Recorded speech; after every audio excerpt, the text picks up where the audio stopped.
Yang keempat itu larangan ghara. Pertama ialah apa maksud ghara. Ghara ni kalau kita lihat dalam buku-buku para ulama, sama ada yang klasik ataupun yang moden, mereka mendefinisikan secara berbeza-beza. Ya.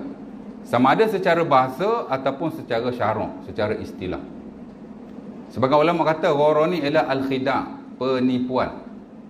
Hatta Allah Subhanahu Wa Taala dalam Quran ada menyebut banyak ayat berkaitan dengan ghara, walaupun ia tidak menjurus kepada ghara dalam muamalah. Ya. Tapi ia bermaksud tipu daya, penipuan. Ya. Al-ghararu lughatan al-khida'. Itu yang saya dapati bila kita lihat definisi-definisi ulama berkait ghara dalam bab bahasa. Contohnya Allah Ta'ala sebut dalam surah Luqman ayat 33, kata Allah Ta'ala, ayat tu panjang, ujung tu, wala taghurrannakumul hayatud dunya wala yaghurrannakum billahil ghurur. Kata Allah Ta'ala, janganlah kamu digharakan oleh dunia. Digharakan oleh dunia di sini maksud ditipu oleh dunia. Ghara-ghara ni makna ditipu. Ya, dunia ni memang penuh dengan tipu daya. Dan sebahagian besar orang yang buat ghara ni memang dia ada niat nak menipu. Sebenarnya macam di negara kita, negara telah menetapkan satu prosedur di mana mesti ada the principle of disclosure. Mesti disclose everything. Ya, kita nak melabur umpamanya. Operator pelaburan mesti disclose everything. Kalau ada benda yang dia tak disclose, dia sembunyikan, maka dia boleh disaman ataupun diambil tindakan undang-undang. Mesti ada the principle of disclosure. Dia mesti disclose everything. Maklumat mesti diberikan sebaik mungkin kepada pengguna ataupun consumer. Customer lah ya, pelanggan. Baik, jadi ulama kata khida', menipu. Boleh jadi menipu betul, boleh jadi dia niat nak menipu. Ya. Kita tak tahu di sebalik tu dia menipu. Kenapa orang nak sembunyikan? Dia niat lah tu. Betul tak? Dia jual kereta, kalau dia beritahu A sampai Z, tak ada ghara. Kesan dia ialah mungkin orang takkan beli kereta dia. Kita nak jual kereta, agak-agak kita nak cerita A sampai Z tak pasal kereta kita, terutama kekurangan yang ada pada kereta kita. Biasa kalau orang tak tanya, kita takkan beritahu lah. Of course lah di Yuska tu tuan-tuan tanya, baru dia jawab. Kalau tuan-tuan tak tanya, haram dia tak cakap. Buat apa dia nak cakap keburukan produk yang dia jual? Tak laku lah. Contohnya, sedangkan ia telah menyalahi syarak dan berdosa sebenarnya. Dia kena terangkan keaiban yang ada pada produk. Apa-apa yang kita jual, kita bukan hanya kena cerita benda baik, tapi kena cerita juga tentang keburukan-keburukan yang ada. Sebab itu kita jangan tertipu dengan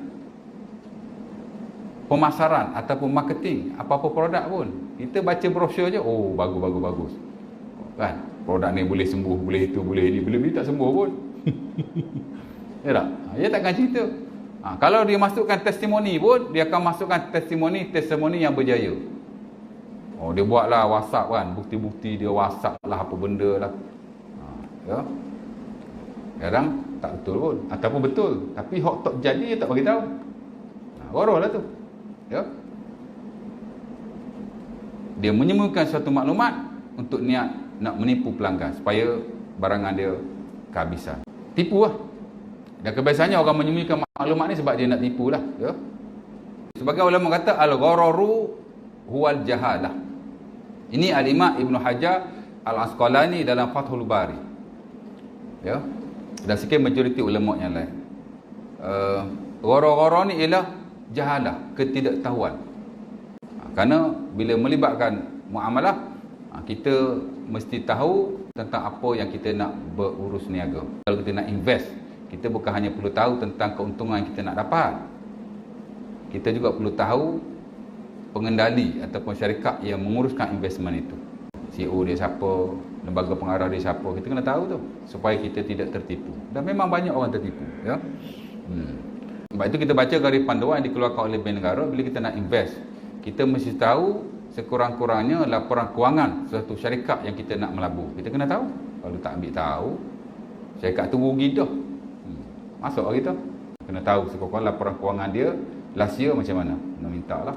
Ya, tengok macam mana. Ya. Itu nak memastikan tidak ada ghara lah. Ya.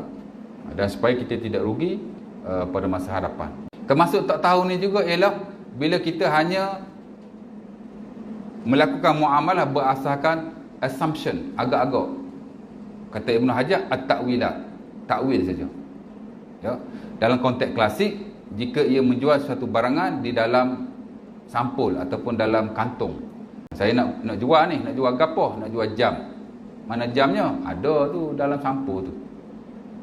Okey, saya beli, dia pun beli. Contoh saya buat mudah-mudah ni nak bagi faham. Ya, dia pun beli, dia pun jual. Ya. Buka-buka dalam tu jam tak padang dengan harga. Cakap kat penjual, apa ni jam macam ni? Tak naklah ambil balik duit awak. Apa pula saya dah jual. Ya. Sebab itu Islam tak benarkan ghara. Kerana mungkin ia tidak berlaku pada masa proses jual beli dijalankan, tapi dia mungkin berlaku pergaduhan selepas kontrak dilakukan. Jadi tak mahu benda tu ada, ya. Kesan buruk dia lah, ya. Ada pula kata al-gharadu al-khatar. Ghara ni ialah khatar. Khatar ni risiko. Risiko. Yalah, bila maklumat tak jelas, ada risiko lah. Benda jual dalam sampul, ada risiko. Macam mana benda ni, betul tak? Jadi ghara ni melibatkan risiko juga. Dan ia risiko yang boleh dielakkan. Kalau risiko tak boleh dielakkan, tak apa. Ya? Kita meniaga, contohnya.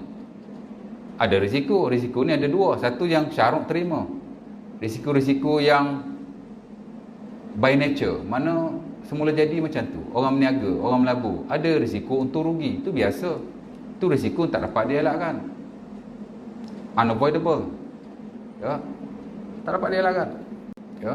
Mana ada orang meniaga untung saja. Sebab tu Islam meletakkan prinsip, bila kita nak melabur, mesti ada prinsip perkongsian risiko.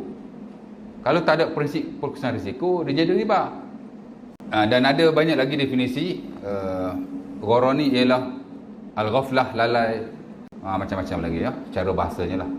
Secara syarak juga ulama ada banyak definisi. Kerana kita fahamlah ulama kita ni kalau bab definisi, dia kadang-kadang mempunyai definisi yang berbeza-beza antara satu dengan yang lain. Al-Imam Ibnu Abidin dalam hasyiahnya mendefinisikan ghara ni ialah ma la yu'lam husuluhu. Apa-apa yang tidak diketahui, dapat atau tidak, wujud atau tidak, okey atau tidak, itulah masuk ghara. Mana banyak uncertainty, ketidakpastian, banyak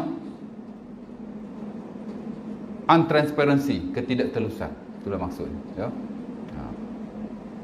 Al-Imam Ibn Qayyim rahimahullah dalam Zadul Ma'ad kata al-ghara ialah ma lam tu'lam haqa'iquhu wala miqdaru. Apa-apa yang tidak diketahui hakikatnya dan kadarnya. Dan macam-macam lagi definisi yang lain yang secara umumnya saya rangkumkan, ghara ni melibatkan ataupun bermaksud ketidaktahuan, ketidakjelasan, ketidaktelusan, ketidak yang kesemuanya menunjukkan perkara-perkara yang negatif yang akan merugikan salah satu pihak, terutama kalau jual beli si pembeli, ya. Kalau pelaburan, orang yang melabur. Kalau orang yang menyewa, sewaan, ijarah, orang yang menyewa itu. Mungkin juga boleh berlaku kepada pihak yang pertama, bukan pihak yang kedua, tapi kebiasaannya ia berlaku kepada pihak-pihak yang berkenaan. Dan ulama sepakat ghara haram. Dan mana-mana jual beli ataupun urusan muamalah yang melibatkan ghara mesti dielakkan sama sekali. Especially jika kita nak syariah compliance, patuh syariah lah, ya. Walaupun begitu, di sana ada juga ghara-ghara yang dimaafkan kerana ia tidak dapat dielakkan. Kerana kadang-kadang sukar untuk kita nak mengurangkan risikonya, ataupun kadang-kadang ia telah diterima baik dalam masyarakat. Kerana kadang-kadang benda-benda ni kadang-kadang kita suka nak pastikan secara tepat bila kita melakukan suatu urus niaga. Ceduk-ceduk yang sedikit ataupun yang tidak melibatkan kesan yang buruk kepada masyarakat. Contohnya ceduk lauk, okey je. Ada ghara tu kerana tak dipastikan kuantitinya, ceduk aja. Contoh makan buffet, tu juga ada ghara tapi dimaafkan. Qardawi kata makanan buffet that is fine, walaupun ada ghara, tapi ia ghara yang sedikit dan tidak memberi kesan kepada kedua-dua belah pihak. Ada juga ghara. Tuan-tuan pergi tandas, bayar 20 sen everyone. Masuk tandas bayar 20 sen kan? Ghara tu, kalau ikut haram tu. Tapi dibenarkan. Kenapa? Ia ghara yang sedikit yang tidak memberi kesan. Takkan nak suka air kita guna dalam bilik air kot. Ini goro-goro yang sedikit, yang tidak memberi kesan dan tidak menjejaskan kedua-dua belah pihak. Sementara ia tidak dapat dielakkan dan dia tidak berhubung kait dengan penipuan sama sekali. Goro yang tak boleh ni, goro yang banyak, goro yang melampau, yang memberi kesan dan boleh menjejaskan kedua-dua belah pihak, terutama pihak kedua. Tadilah pembeli, pelabur, penyewa, penggadai dan seumpamanya. Ya.